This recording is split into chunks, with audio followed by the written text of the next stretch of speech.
What's up, guys? It's your boy, Racy Boy. I'm back with another video. I hope you all are good. All right, Codus Water Bottle, guys. Use my code WATERBREAK. I know it works thanks to one of my fans. I gave you a shout out in yesterday's video. Okay, guys. So this is a video about how I got adopted. All right. So go all the way back to the 1980s, right? So my mom and dad, right, my adopted parents, had four natural children, right? So they had my oldest brother that was born in 1991, my second brother that was born in 1992, and then my twin sisters that were born in 1990, or no, 1981, 1982, 1984 was my sisters were born 1984. I was born in 1990, 1989, I mean, okay? So I came after she had her four kids, right? So she couldn't have any more kids. She wanted more kids. So cut to Regina and Marvin Richardson, who did da right? Got pregnant. I was a secret baby. No one knew about me.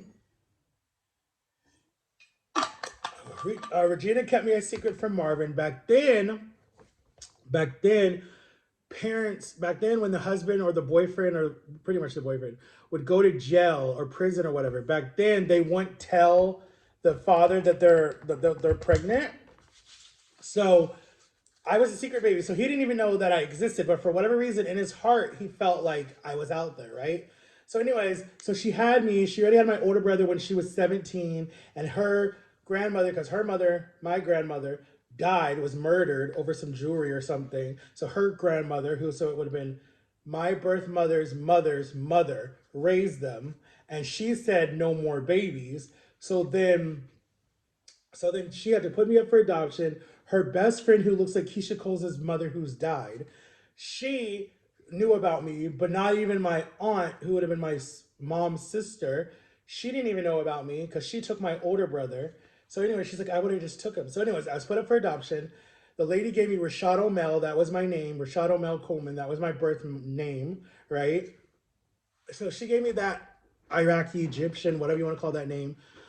Um, she gave me that name. And then I was in a foster care home with this really rich white family with two girls that look like the Kardashians. Not Kardashians. They almost looked like the Hiltons. That's who they looked like Paris Hilton and whatever. I've seen pictures of them. Just was like brown hair. So, and he was like a lawyer and the wife was like a doctor or something. So I would have like been very wealthy if I would have stayed with that family. And I would have had two sisters. So anyways, so then I come to the Cross family. I'm raised, blah, blah, blah, blah, blah, blah, blah. Shit happens to me. And then I think I was like 4 or 5. This kid was making fun of me, like, why are you black and why are your parents like, why is your mom white? That's what it was, because he didn't see my dad yet. So when I came home, I asked my mom the question. My mom told me, she sat me down. She was like, okay, sweetie, let me tell you something. So you didn't come from mommy's tummy, but you did come from whatever it was. And she told me I was adopted. So when she told me that at 4 years old, that messed me up so badly because I was like, wow, so she didn't even want me? Like, wait, what? And so, like, my brain dealing with all of the that my birth mom did to me because she was a drug addict and she was on alcohol and she was drinking the whole time she was carrying me, it messed up my brain already. So my brain was already fried basically. So I went to acting out, screaming, breaking stuff, fighting, curse. I don't think I was cursing yet, but I think I was like fighting, picking fights with everyone, saying you're not my real mom, being very disrespectful, um, getting in trouble a lot. Like I was a really bad kid when I was younger because I was acting out. Then I got into like watching movies. I'm like, oh, Halle Berry's my mom. Oh, Beyonce's my mom. Oh, so and so's my mom. Like there were all these like imaginary stories of people who were like my mom because at that time, this was like early 2003, 2004. Oprah Winfrey's long lost sister found her, right? And then that girl came into a lot of money, but she still doesn't want money because her mother lied and had a secret child. But she could have went to the tabloids, but she did. She went straight to Oprah and told Oprah on her TV show. And Oprah did DNA and everything, and now she has a sister out there. But anyways, so I imaginated a lot of stuff. So when I was like 15, after all this crap was done happening to me with the person, like I told you guys, I was a victim of stuff.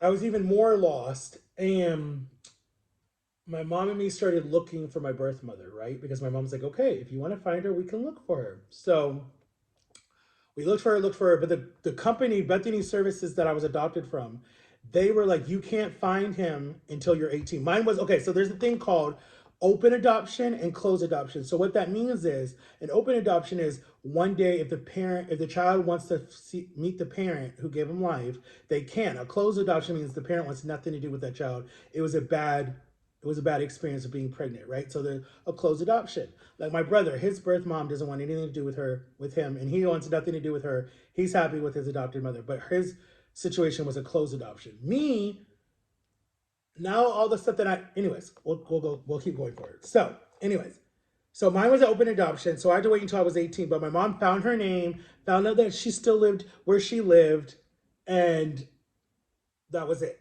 right? She couldn't contact nothing because it's against the law. So she just knew she still lived where she lived and knew her name, her full name, and that was it. And my mom is very good with this.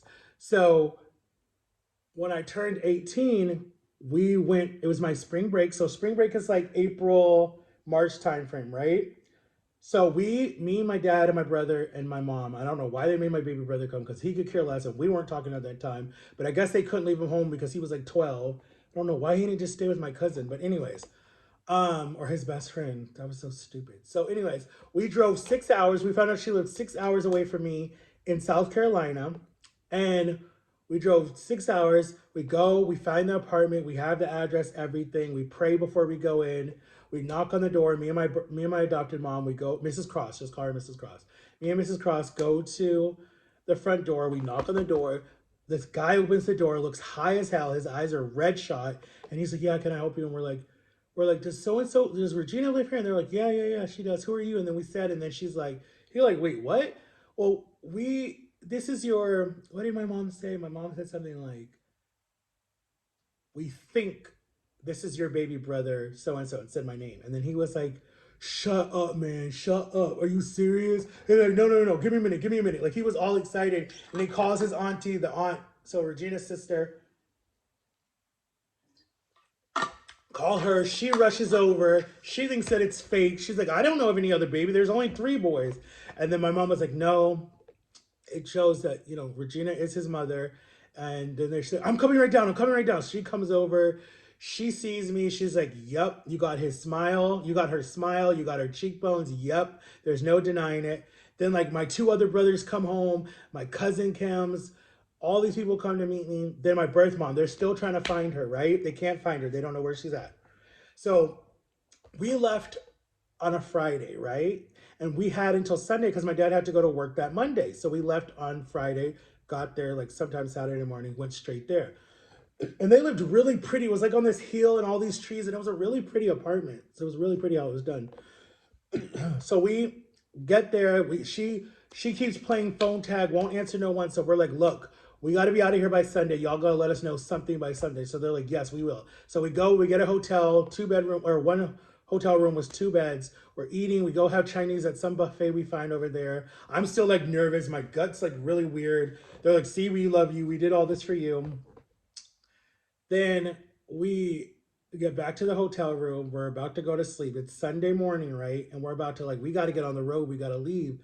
So, or no, it's Saturday. It's Saturday, right? So we're like, it's like Saturday night, like 6:30, 7 o'clock at night, right? They get a hold of her. She's out drinking somewhere, trying to sell her body. Whatever she was trying to do, was still an alcoholic. Finally, she says, yes, I had a child and I didn't tell you guys and I put him up for adoption. It was a secret. I'm sorry. So my aunt was really mad at him. They're like, please, can you come back? So we went back Saturday night.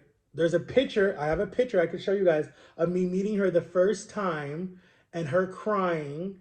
And her crying. My dad was crying. My mom was crying. My brother was like, I don't give a fuck. I wasn't really crying. I was just like nervous. And when I'm nervous, I kind of do a laugh and I smile. So I give her a hug and then I meet my 3 brothers. Let me show you guys the picture. Let me see if I can show you guys the picture. Hopefully I don't run out of storage, but let me see if I can show you guys the picture of my adoption story. Because I've done one before, but I don't know how long ago I did it. But anyways, okay, if you guys can see, move Lily, move. If you guys can see, it's right Hold on. Let me push this chair in. Go, go, go, go, go, go. Okay. So it's right. She's right here. This is her when I first met her the first time, right? That's her. And then I have my two moms right here. So that's my adopted mom, my real mom. That's my birth mom, right? And then up here are my brothers, right there. And then over here is my aunt and my cousins and my brother right there. So that was the first time I met her. And that was almost, oh God, almost 10 years ago when I met her. So anyways, cut forward to, so we left, right? And I talked to her and whatever. And she just told the story of when she found out she was pregnant with me. And then, let's see what else happened. Something else happened. Something else happened. Excuse me. Oh, yeah. So then we left. We got on the road. We came back home. I told my best friend at the time, Simone, and she was like so happy for me and everything.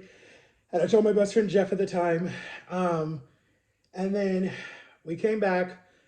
And then in May, I was graduating. So we invited her to my graduation. And she was like, yeah, we'll try to come. And I'm like, okay, cool. And then I remember my mom asked me, she was like, Matthew, do you want a class ring? Do you want to go to home? Do you want to go to prom and homecoming and do all the stuff? Tuxedo, limo, corsage, whatever. Or do you want to just do like house party and we get you a yearbook or something like that, right? And I was like, I'm not a party person, so why would I really want to go? Two, I wasn't dating anyone at the time, so I'm like, who am I going to take? Even though I could have took like my sister or my auntie or my grandma or whoever I wanted to take, because you're allowed to bring one person over the age of 21 to the party. So I didn't go. So we just did 2 house parties and I got a yearbook. That was it. So day of graduation, right? I graduated May 27th, 2008 at like 10:30 in the afternoon at Universal. No, I graduated at, I forget what the arena. It doesn't exist anymore. They knocked it down and built a new one. And now it's called Kia Stadium.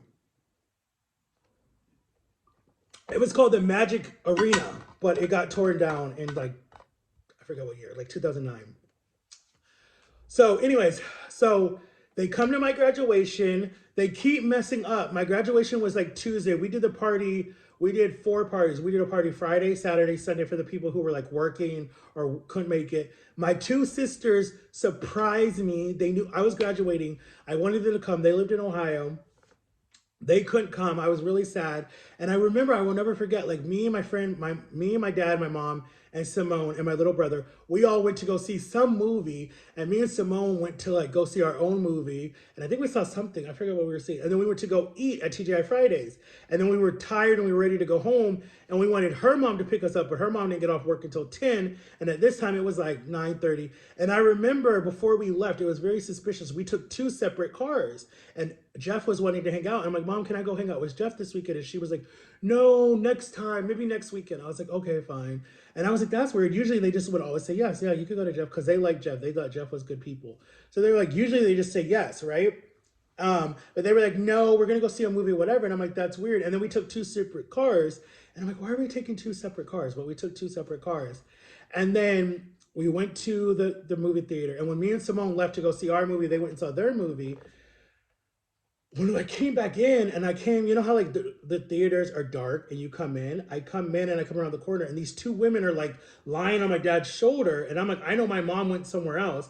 And I'm like, wait, is my dad cheating on my, like I got really heated, right? And then when I went in and I got closer, I'm like, oh my God, it's my sisters. And I was like so excited. And my one sister like grabs me, holds my hand because like the theater was packed. So I sat on the little steps. Then when the movie was over, like they got up, they gave me a hug. I'm like, oh my God, what an awesome surprise. And we're like walking to the car. I'm like, oh yeah, this is Simone. And they're like, oh, hi Simone, nice to meet you. We're his sisters. And I'm like, oh my God, I thought you were gonna miss it. They're like, we would never miss this. We're so proud of you. So then we have graduation, we have my parties, or we have my party Friday, Saturday, Sunday. So my best friend Jeff could come. He was grounded, but his parents let him come on Monday, the day before my graduation. He couldn't come to graduation, and neither could my cousins because my uncle didn't want them to skip school, and my uncle didn't come. But they came to the Monday party. My birth mom and my aunt and my cousin and my little brother that looks just like me and my little niece came, and they drove the 9 hours back, and then they came to the house. We had a big party. My parents went all out. It was really good food. And there's pictures of me like cutting the cake and all the different stuff. And Jeff was here and Simone was here and Kyle was here. And then my birth mom is here.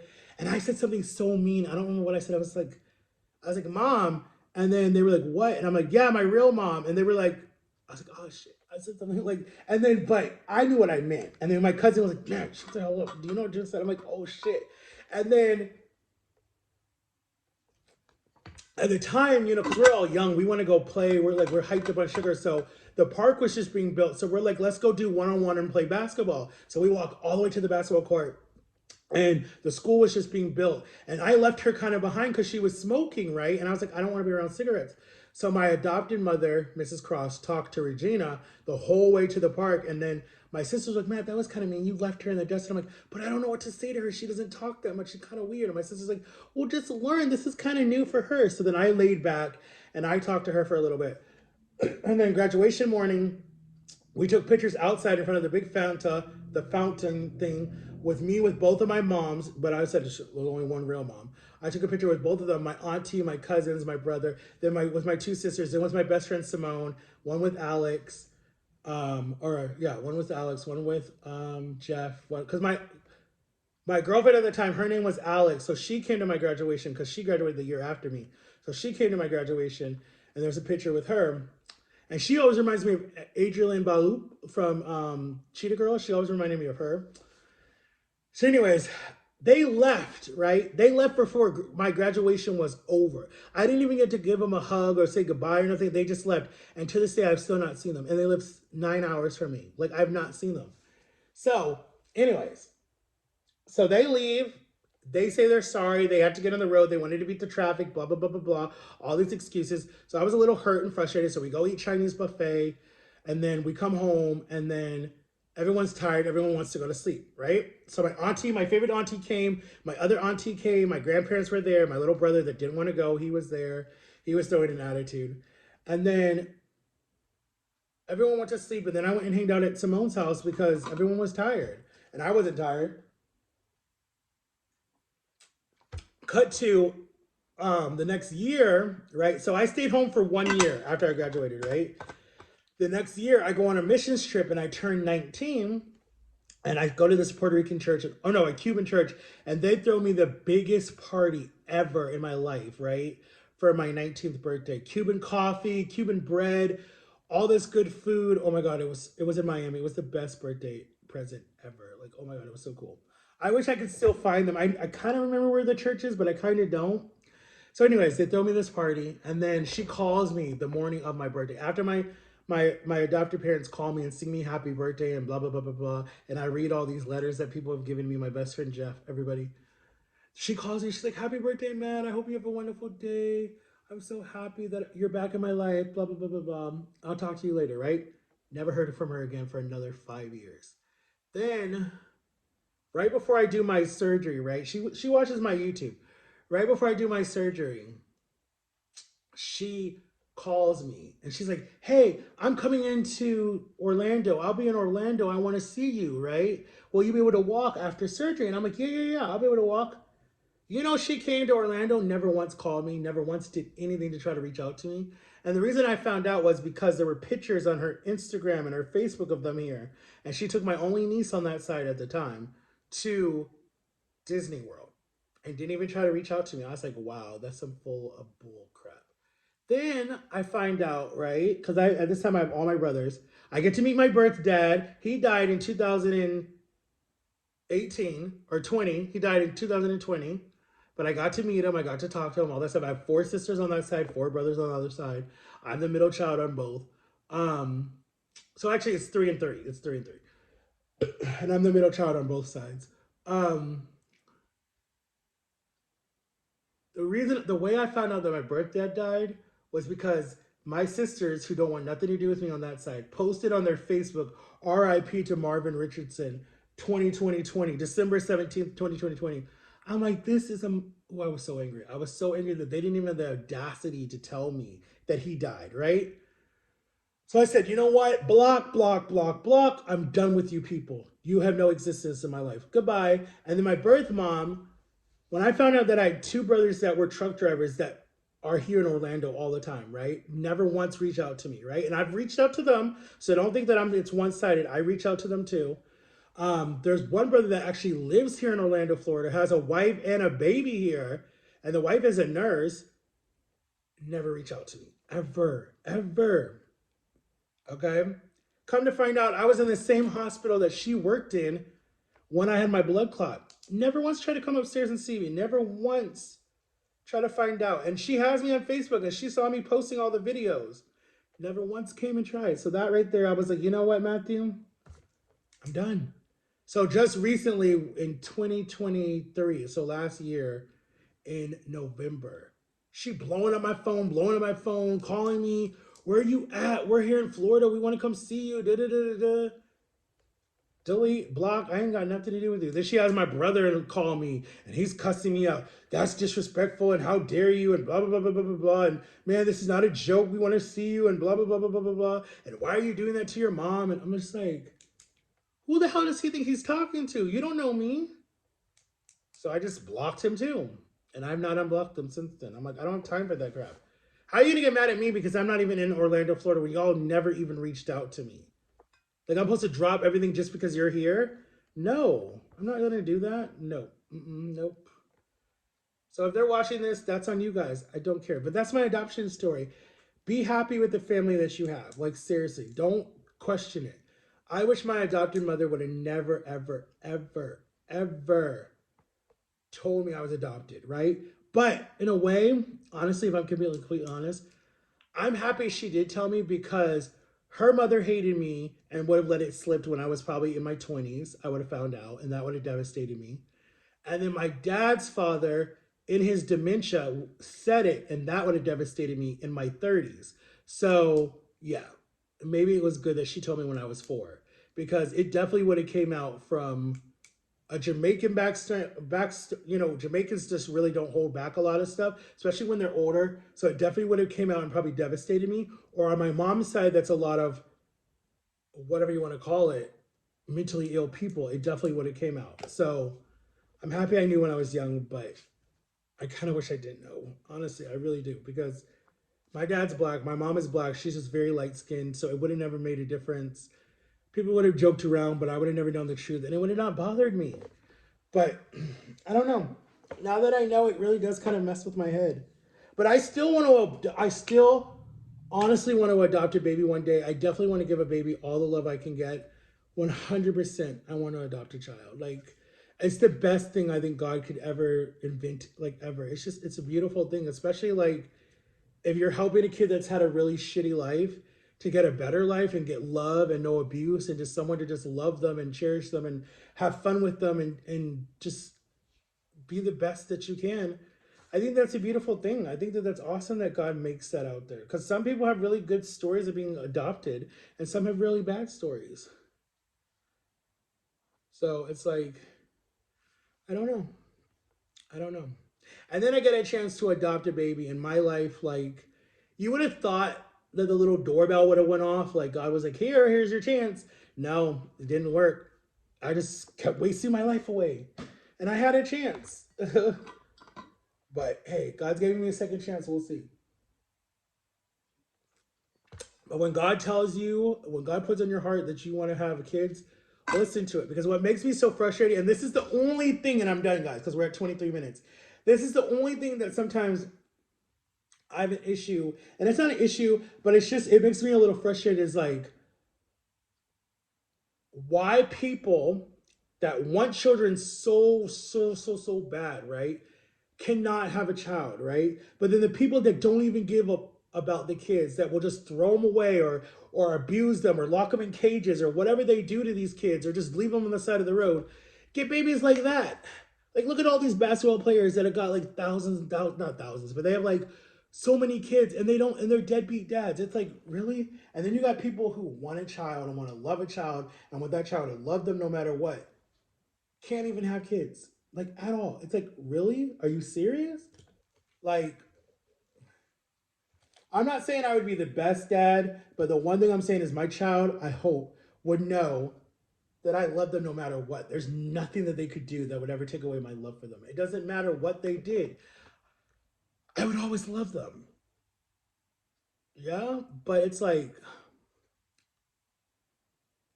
and it's funny because I wasn't, how do you explain it? Like, my sister always asks me this, right? Because, she's just like, well, how did you learn to be gentle and calm and understanding and patient with kids when you didn't really have that growing up? Like, my dad was good, but my dad was gone a lot of the time. My dad taught me how to work hard and take care of his wife and take care of his kids. That's what my dad taught me. But the emotional connect wasn't there until kind of now, and it's still kind of up and down, up and down, up and down. Well, like, I got that from other friends' parents, honestly. If you're honest, I got it from other people's parents, really. But I taught myself. People want to say that I'm slow and stupid and dumb, but it's like a slow person couldn't do half the stuff I've done. I've already been around slow people. You see them in the movies. You see them in real life. They can't do anything. Their handlers are always, or not their handlers. That's so fucked up to say. Their parents are always with them, or their caregivers are always with them. They can't cook on their own. They can't travel on their own. They can't take care of a child on their own. Like, I've done all of that already. But I don't know. It just gets frustrating when people diminish like all the stuff that I've done, and it's like they don't even see it, and it's like, wow. It's like, excuse me. It doesn't make you different to have a disability. You're not different than anyone else in the world. You just have a little bit more strengths than some people do. You know, um, and I'm not diminishing that title of having a disability at all because that just makes you a special person. Um, but for people to make fun of people like that and to diminish people like that and to think that they're just stupid and slow and all they do is drool and chew on stuff or whatever it is. I mean, like, dude, we went through a lot, especially like in the 1940s and 1930s. They would ship us off to schools to be poked and prodded and beaten and just taken advantage of because doctors thought they knew what they were doing, thinking they could cure us. And that's what they would do to us back in the day. And I mean, they're still kind of doing it nowadays with all these different group homes and stuff. Like, no, no. So, but anyways, guys, that's my adopted story. Let me know if you guys like it. Let me know if you guys want me to do some more story times for you. I can. I have a lot more stuff to tell you. Um, I could tell you a story about how me and Jama met, about me and my son, his mother, how it was when I first moved to Florida. What else? What else? What else? I wish I could be really honest with you guys and tell you like everything I'm dealing with, but I can't because YouTube is very sensitive. Um, so I can't really tell you guys, but I want to tell you guys. No, because I'm pulling my fat and I want to see how my face will look like it did before. This hurts pulling all this fat that I have on my face if I do Botox. But anyways, yeah, let me know what you guys wanted to see me do. I'm trying to talk without opening my mouth. And I will let you guys know tomorrow when I post another video and they're at church how today went. Okay, oh that hurts. And my vision was going blurry. Um, Make sure to like and subscribe. Turn on my notification bell. Have an awesome Saturday. Go do something fun. And yeah, I love you guys. And I'm going to tag my TikTok. Keep going to my TikTok shop. Let me know what you guys get. Peace out. I'm going to shut up now. Bye-bye.